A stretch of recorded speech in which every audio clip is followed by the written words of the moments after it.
দি red room, star labs, যেখানে আমরা সাইবর্গ এবং তার বাবাকে দেখি, যেখানে সাইবর্গ তার বাবাকে এমন একটা সার্জারি করতে বলছে যার কারণে সাইবর্গ আন্ডার ওয়াটার হয়েও জাস্টিস লিগে হেল্প করতে পারবে। যদিও ব্যাপারটা অনেক পেইনফুল হবে, কিন্তু সাইবর্গ তাও রাজি। অ্যান্ড আমরা দেখি ভিক্টরকে তার বাবা ধীরে ধীরে অফলাইন করে ফেলে, কিন্তু ভিক্টর তার সাবকনশিয়াস মাইন্ড দিয়েই সেই ইনফরমেশনটা বের করার চেষ্টা করে, যেখান থেকে সে জানতে পারবে মূলত কোন রিজনে ওই সকল মিসাইলসগুলো লঞ্চ হয়েছিল এবং অ্যাটলান্টিস আর সারফেস ওয়ার্ল্ডের ওয়ার শুরু হয়েছে। এরপর আমাদের স্টোরি শিফট করে ওয়াচ টাওয়ারে, যেখানে ডক্টর শিন এবং ভালকোকে আমরা কথা বলতে দেখি। যেখানে ডক্টর শিন বলে জাস্টিস লিগকে লাস্ট দেখা গিয়েছিল ওয়ার প্লেসে, যেখানে ডক্টর শিন এবং ভালকোর মধ্যে আমরা একটা কনভারসেশনকে দেখতে পাই, যেখানে ডক্টর শিন বলে আর তার কখনো বিশ্বাসঘাতকতা করবে। তো তখন ভালকো বলে কিন্তু তুমি তো তা করেছো, কারণ তুমি অ্যাটলান্টিসের ডিসকভারকে নিয়ে নিজের ক্যারেক্টার নিতে চেয়েছিলে। অ্যান্ড আমি জানি তোমাকে দেখে যতটা বৃদ্ধ এবং সহজ সরল মনে হোক না কেন, তুমি এর চেয়েও বেশি চালাক একজন লোক। তো ডক্টর শিন তখন বলে তুমি কে? ভালকো তখন নিজের পরিচয় দেয় যে সে হচ্ছে কিং আর্থারের লয়াল পারসন এবং কিং এর অ্যাডভাইজার। তো তখন সিচুয়েশন অনেকটা খারাপ হতে যায়, কিন্তু ভালকো নিজেকে কন্ট্রোল করে ফেলে। তো তখন ডক্টর শিন ভালকোকে জিজ্ঞাসা করে ওরাম জাস্টিস লিগকে কোথায় নিয়ে গিয়েছে। তো ভালকো উত্তর দেয় সে তাদেরকে দি ডার্ক ওয়াটার্সে ফিনিশ করেছে।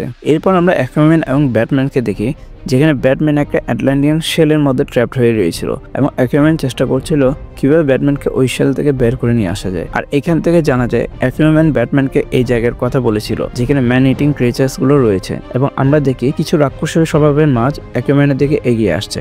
আর আমরা এরপরেই দেখি অ্যাকুয়াম্যানকে ওই সকল ক্রিয়েচার্সদের সাথে ফাইট করতে, এখানে সে ওই ক্রিয়েচার্স গুলোকে হারিয়ে ফেলে এবং সে আর ব্যাটম্যান ওই ট্রেঞ্চের ভিতরে দিয়ে যাওয়া শুরু করে। তখন অ্যাকুয়াম্যান ব্যাটম্যানকে বলে সে বুঝতে পারছে এসব কিছু পেছনে ওরম জড়িত এবং সে তার রিভেঞ্জ সারফেস ওয়ার্ল্ড থেকে নিতে এসব কিছু করছে। ইভেন ওই মিসাইলস গুলোকেও সে হয়তোবা লঞ্চ করেছিল, যার কারণে সারফেস ওয়ার্ল্ডের সাথে অ্যাটলান্টিসের ওয়ার শুরু হয়েছিল। এরপর আমরা সারফেস ওয়ার্ল্ডের গ্রিড টিমকে দেখতে পাই যারা অ্যাটলান্টিয়ানদের সাথে ফাইট করছিল, যেখানে একটা ধামাকা হয় এবং আমরা দেখি ওরম মূলত ডিটোনেটর সেট করেছিল এবং সে তার ট্রুপসদেরকে বলে আরো 2টা ডিটোনেটরকে সেট করতে। আর সে বলতে থাকে এগুলো সেই সকল টর্চার, পয়জন এবং মার্ডারের রিভেঞ্জ যেগুলো সারফেস ওয়ার্ল্ড আমাদের অ্যাটলান্টিসকে দিয়েছিল। ভিক্টর তার গার্লফ্রেন্ডসকে বলে আমার প্যারেন্টসদের ব্যাপারটার জন্য সরি, তারা আমার সম্পর্কে সবকিছু জানতে চায়। কিন্তু তখন আমরা ভিক্টরের সাইবর্গ আর্মারকে দেখতে পাই আর ভিক্টর রিকোয়েস্ট করে প্লিজ এখন না। পরের মুহূর্তে আমরা ভিক্টরকে অনলাইন হতে দেখি আর আমরা জানতে পারি ভিক্টর এখন কম অক্সিজেনও যে কোনো জায়গায় ফাইট করতে পারবে। আর গ্রিড যে সারফেস ওয়ার্ল্ডে ভালোভাবে অরোমান আর্মিদের সাথে ফাইট করছে সেটাও ভিক্টরের বাবা ভিক্টরকে জানিয়ে দেয়।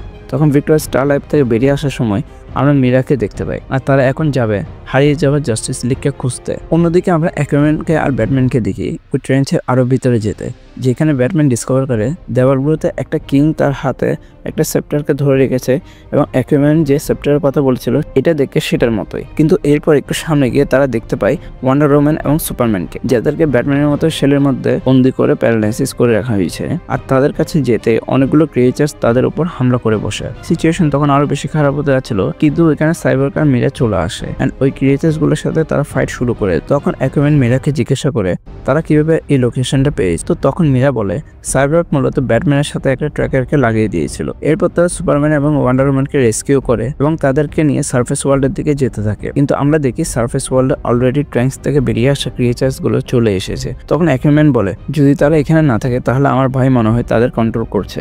কিন্তু আমরা দেখি ওরম নিজেও কনফিউজ ছিল এগুলো কেমন ক্রিয়েচার্স। তখন আমরা ডক্টর শিন এবং ভালকোকে দেখতে পাই যারা কিনা স্ক্রিনে এগুলো সব দেখছিল। তখন আমরা অ্যাকুয়াম্যানকে বলতে দেখি ওরম যদি সেপ্টার পাই তাহলে সে পুরো সারফেস ওয়ার্ল্ডকে ডুবিয়ে ফেলবে, কারণ সেপ্টার সে কাজ করতে পারে।